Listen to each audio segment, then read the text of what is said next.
Hey, thanks for being a part of the conversation. This is Forest Stories. I am the Poet in the Forest, a children's series that I pinned out in the 1990s. Now, none of it would be possible if it wasn't for this forest right here in South Charlotte, North Carolina.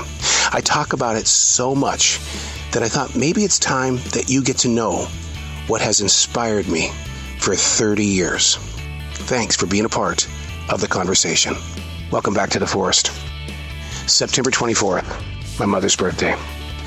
My mother got to spend 1 week with us inside this forest. That's the only time in all the years that I've lived in Carolina, in this forest, that she ever came down from Montana to visit us. It's still planted deep inside my heart, the way that she would come out here on this deck, which is 23 feet above the forest floor, overlooking the slow-paced creek, the extremely long, tall grass, and these trees that I know are scraping the clouds from the sky. From this particular place, my mother couldn't see the lake, but the essence of this moment, the 24th day of September, the memory of my mother being out here, because every day, several times a day, my mother would come out to be with this forest. My mother was very spiritual. It's a very, very big chance that she was probably coming out here to pray or meditate.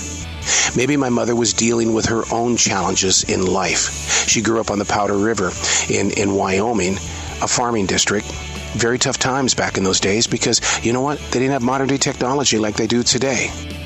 My mother also worked in a bullet factory in World War II. She kept dedicating her life to serve others. And maybe that's what my mother was doing that 1 week that she spent with me inside this forest in South Charlotte, North Carolina. As much inspiration that I receive every single day, and what I do with that information in podcasting, in writing, in putting books together, my mother had 7 days to receive something, but I never asked her about it. And the reason why I never asked my mom about it was because mom was always about, there are two things you don't talk about in the everyday world: religion and politics. So if it was going to be something that I would like to learn from my mother about her spiritual studies in this forest or religious experience, I wasn't going to do it, because in her heart there are two things you never talk about.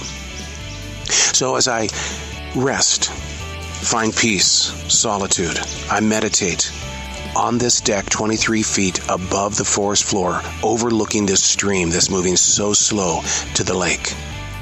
The vision of my mother is very large in my heart on her birthday.